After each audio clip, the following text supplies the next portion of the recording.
écoutez votre grand journal du soir sur Europe 1 avec vous, Sébastien Krebs. Et on parle ce soir de l'avenir des collèges et des lycées après les annonces d'Édouard Philippe et de Jean-Michel Blanquer cet après-midi.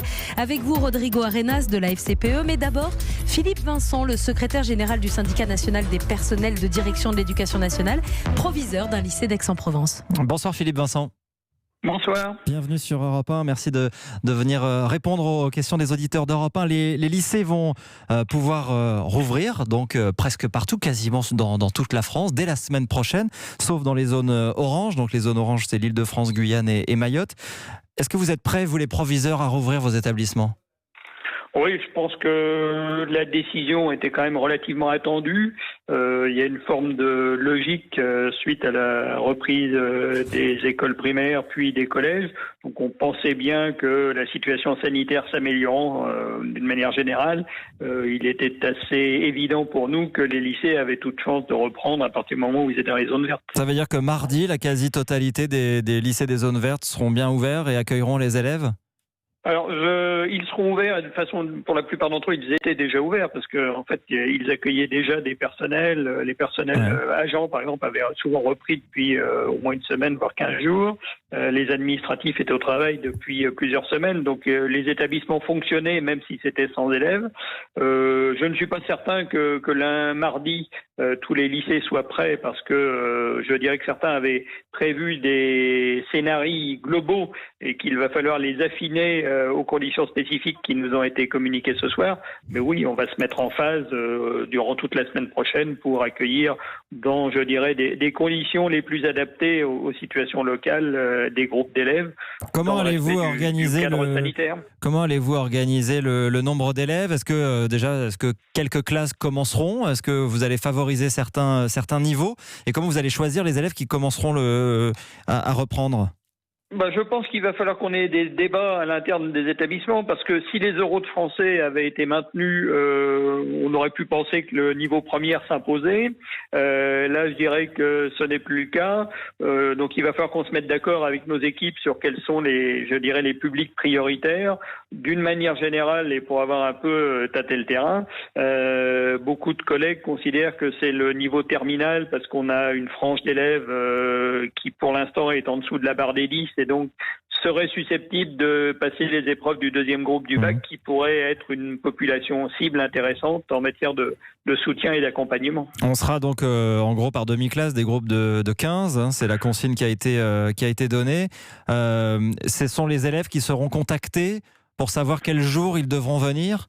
Qu'est-ce que vous leur dites ce soir ? Ils doivent se poser la question ? On va plutôt fonctionner à l'envers, c'est-à-dire qu'on va arrêter un cadre en essayant de pas trop bousculer les emplois du temps, parce que c'est pas en plein mois de juin qu'on va s'amuser à refaire des emplois du temps.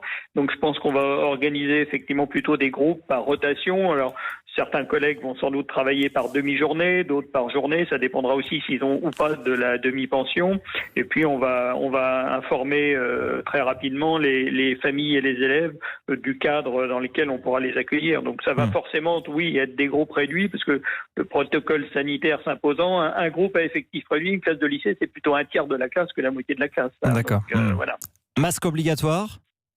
Oui, a priori, masque obligatoire, sauf pour la partie classe où si on est en capacité de bien assurer les 4 mètres carrés, on pourra s'en dispenser. D'accord. Et masque obligatoire pour les personnels. Pour les personnels. Les enseignants, justement, quel retour vous avez ? Ils sont prêts à reprendre ? Ils ont envie ?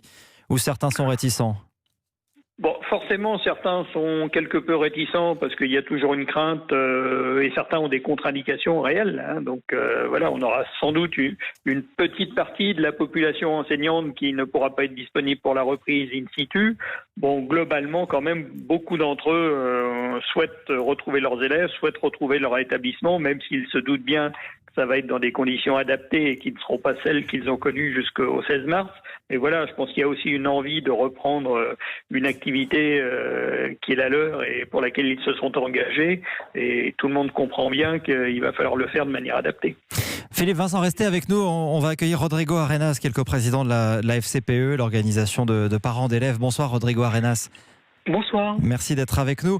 La réouverture de tous les lycées en zone verte et pas seulement, mais pour les collèges, ce sera partout. À partir de la semaine prochaine, ils seront tous ouverts, a dit le ministre de l'Éducation. Et pour les écoles primaires aussi également, toutes les écoles de France seront ouvertes à partir de mardi prochain. Tout cela est souhaitable. Vous y êtes favorable ? Alors c'est extrêmement souhaitable pour tous les élèves, et quand je dis tous les élèves, c'est que comme le dit Philippe Vincent, si tous les élèves reviennent en scolarisation, c'est-à-dire de lycée ou jusqu'à la maternelle, les places ne seront pas possibles car les protocoles sanitaires ne permettent pas le retour de tous les enfants. C'est pour cela que depuis maintenant plusieurs semaines, nous préconisons et nous militons pour que tous les lieux publics soient ouverts, des lieux publics qui permettent aux professionnels dont c'est le métier que d'accueillir des jeunes publics de pouvoir les prendre en charge, notamment aujourd'hui où il y a une double peine pour les parents, c'est ceux qui resteront à la maison pour garder les enfants, et ça représente près de 80% des parents, notamment dans l'élémentaire, ne voient pas une baisse de revenus pour avoir finalement fait le travail de l'État, c'est-à-dire accueillir les enfants. Maintenant, Philippe Vincent le sait, nous avons eu l'occasion de nous en exprimer régulièrement. Ce qui compte, c'est la resociabilisation des élèves et ne pas rompre ce lien d'amour qui a été mis en place entre les enseignants, les chefs d'établissement, les directrices et directrices d'école avec les enfants, car c'est cela qui a prévalu dans la séquence. C'est-à-dire que cette relation humaine profonde entre nos enfants et leurs élèves, c'est ce qui a gagné dans la séquence. C'est-à-dire que l'école de la République en est sortie renforcée, et le partenariat, on va dire, entre les parents et les enseignants et aussi les chefs d'établissement, les directeurs d'école qui ont à charge de faire tourner les établissements, est sorti renforcé dans la séquence. Rodrigo Arenas, période, rappelez-vous, qui était plus compliquée avant le Covid. Quel bilan vous faites de la rentrée qui a eu lieu depuis maintenant 3 semaines dans certaines écoles primaires? C'est finalement une réussite. Enfin, je dis certaines, c'est 80% des écoles qui ont rouvert, dit le ministre de l'Éducation. C'est un succès, ces 3 semaines de déconfinement? Écoutez, c'est une bonne nouvelle pour les parents qui reprennent le chemin de la sociabilisation, c'est-à-dire que la sociabilisation, c'est avec d'autres enfants que ses frères et sœurs, et avec d'autres adultes que leurs parents. C'est-à-dire que l'école ne se réduit pas à lire, écrire, compter. Le lien avec les enseignants est central, et que ce chemin de retour a été important. Évidemment, en respectant les gestes barrières, il ne s'agissait pas de succomber à la psychose une nouvelle fois. En revanche, ce qui est sûr, c'est que pour beaucoup de parents, ça a été extrêmement difficile, car les baisses de revenus vont arriver, et que celles et ceux qui voulaient garder les enfants, car il n'y avait pas de place à l'école, vont voir leurs revenus baisser, et ça a créé un vrai émoi. Un émoi tellement fort que les chefs d'établissement et souvent des directeurs d'école sont sous la pression des parents qui ne comprennent pas pourquoi certains ont été choisis et pas les autres. Un tout dernier mot, Rodrigo Arenas, il nous reste peu de temps. C'est ce que vous réclamiez, je crois, l'abandon de l'oral de bac de français qui était perçu par certains comme une injustice. Il n'aura pas lieu, ce sera du contrôle continu pour vous. Soulagement, le dossier est clos?